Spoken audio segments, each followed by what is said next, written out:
Hello and very warm welcome to all the students, and today we are going to start the second part of the story, The Last Leaf.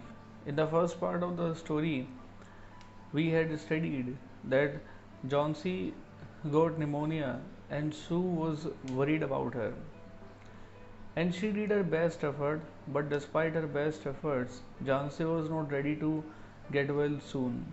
When doctor told Sue that something is there in Johnsy's mind that is restricting her for being getting well soon.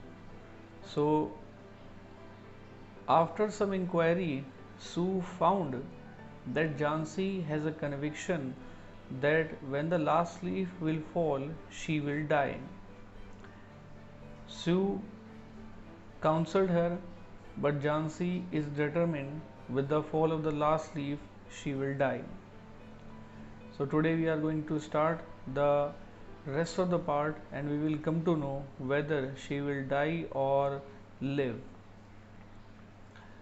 जैसे कि video के first part में हमने पढ़ लिया था कि जानसी pneumonia से पीड़ित हो जाती है, तो स्यू उसका ध्यान बटाने के लिए कमरे में एक पेंटिंग को लेकर के आती है ताकि वो पेंटिंग करती रहे, उसका ध्यान बटा रहे। तो वो जानसी को कहती है कि जब तक मैं कमरे के अंदर पेंटिंग कर रही हूँ तो मुझसे वादा करो कि बाहर आईवी क्रीपर की तरफ यानी कि उस पेड़ की तरफ नहीं देखोगी। तो जानसी उसको कहती है कि ठीक है, मैं बाहर नहीं देखूंगी। All right, said Johnsy. Finish your printing soon, for I want to see the last leaf fall. I am tired of waiting. I have to die. So let me so go away peacefully like one of those poor tired leaves. ठीक है, तुम painting कर लो और मैं आखिरी पत्ती को गिरते हुए देखना चाहती हूँ, क्योंकि इंतज़ार करते करते मैं भी थक गई हूँ, मुझे मरना है। सो मुझे पीसफुली उन पुअर टायर्ड लीव्स की तरह चले जाने दो। ट्राई टू स्लीप, शिव ने कहा। I have to paint an old miner I will call Behrman up to be my model.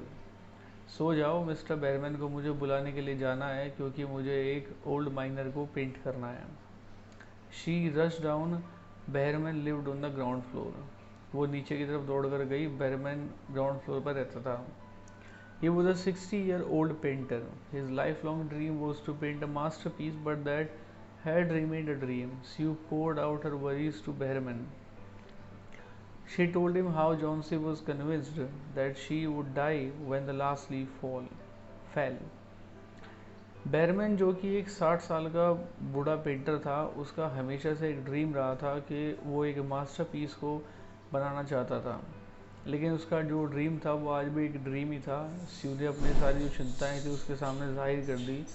उसने उसको बताया कि किस तरीके से जानसी को इस बात का विश्वास है कि जब आखिरी पत्ती गिरेगी तो वो मर जाएगी। Is she stupid, how can she be so foolish? Bellman ने पूछा कि पागल है क्या वो इतनी मूर्ख कैसे हो सकती है? She is running a high temperature, Sue ने कंप्लेन की।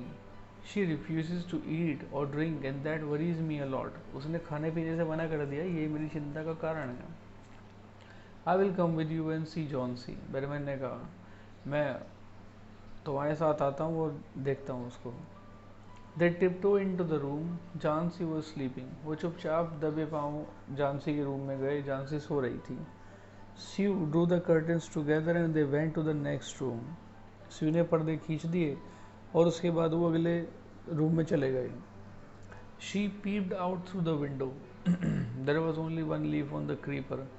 उन्होंने स्यू ने खिड़की से झांका, अब केवल पेड़ पर एक ही पत्ती बची हुई थी। It was raining heavily and icy cold wind was blowing. It seemed as though the leaf would fall any minute now. Berman did not say a word. He went back to his room. बाहर बड़ी जो भारी बरसात थी वो चल रही थी। आइसी कोल्ड जो हवा थी वो बह रही थी। ऐसा लग रहा था जैसे कि जो लास्ट लीफ है वो किसी भी पल गिर जाएगी। बैरमैन ने कुछ नहीं कहा, वो अपने रूम में चला गया। Jansi woke up next morning in a feeble voice. She asked you to draw the curtain. Sue was nervous.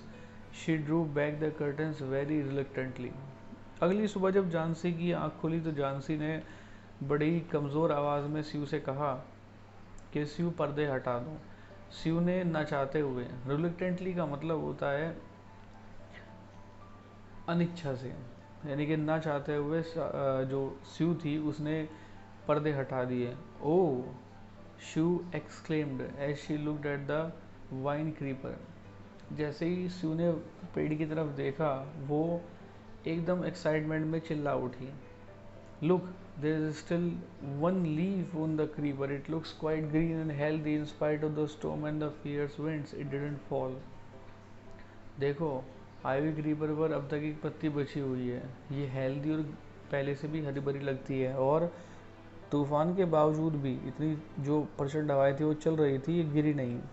I heard the wind last night, Johnsy ने कहा, I thought it would have fallen, it will surely fall today, then I will die.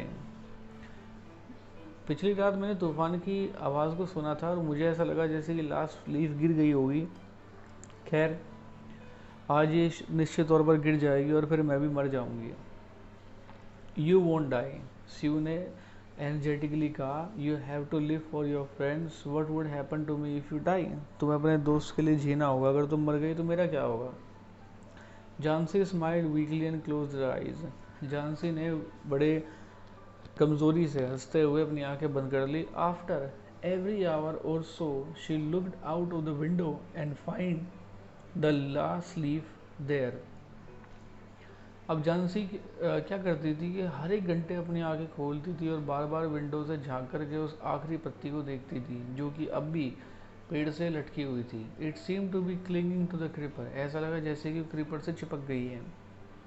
In the evening there was another storm but the leaf didn't fall. Johnsy lay for a long time looking at the leaf, then she called out to Sue. शाम में क्या होता है कि एक दूसरा तूफान आता है, लेकिन जो पत्ती है वो अभी वहाँ पर लटकी हुई है, वो गिरती नहीं है। जानसी बहुत लंबे समय तक लेटे लेटे पत्ती को देखती रहती है। अचानक से वो स्यू को बुलाती है।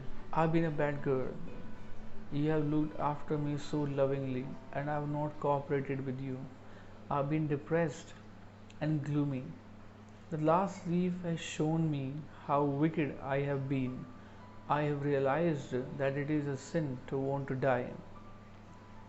मैं वास्तव में एक बुरी लड़की हूँ और तुमने मेरा बहुत प्यार से ध्यान रखा है, मेरे साथ अच्छा व्यवहार किया है, लेकिन मैंने तुम्हारे साथ कोऑपरेट नहीं किया क्योंकि मैं बड़ी डिप्रेस थी और उदास थी।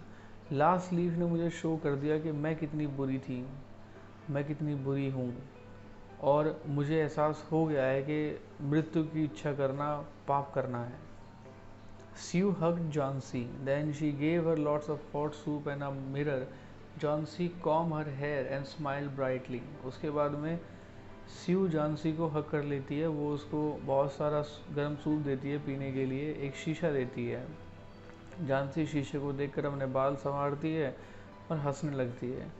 इन the afternoon the doctor came after examining his patient. He told Sue, Jansi now has the will to live. I am confident she will recover soon. And now I must go downstairs and see Behrman. He is also suffering from pneumonia. But I am afraid there is no hope for him.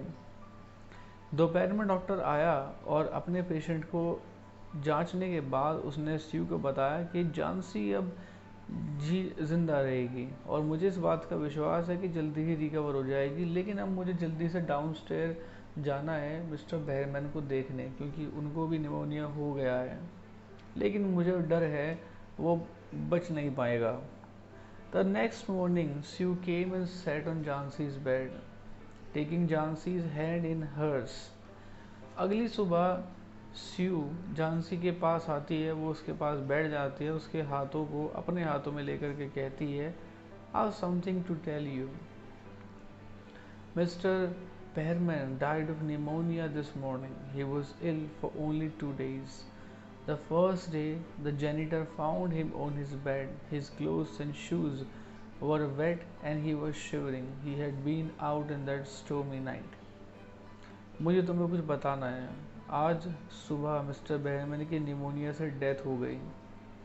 वो 2 दिनों से बीमार चल रहे थे। पहले दिन जो जेनिटर था, सफाई कर्मी था, उन्होंने उनको अपने बेड पर पाया। उसके कपड़े जूते भीगे हुए थे। वो ठंड से कांप रहा था और ऐसा लगता है जैसे कि वो उस स्टॉर्मी नाइट में बाहर था। Then they found a ladder and lantern still lighted lying near his bed. There were also some brushes and green and yellow paints on the floor near the ladder.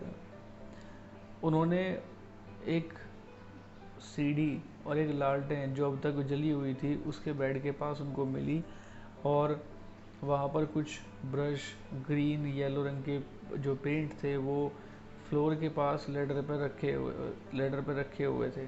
जानसी dear, Sue ने कहा, look out the window, look at that ivy leaf, haven't you wondered why it doesn't flutter when the wind blows? That is Behrman's masterpiece. He painted it the night the last leaf fell. ध्यान से dear, खिड़की के बाहर ध्यान से देखो उस ivy leaf को। वो तुम्हें इस बात का एहसास दिलाएगी कि वो हवा के साथ में फड़कती क्यों नहीं है, क्योंकि यही मिस्टर बेरमैन का मास्टरपीस है। और जिस रात लास्ट लीफ गिरी उस रात उन्होंने इसको पेंट किया। So this was the story, The Last Leaf, and as I had told you in the beginning of the story, when you will reach the conclusion, certainly you cry a little after reading the story.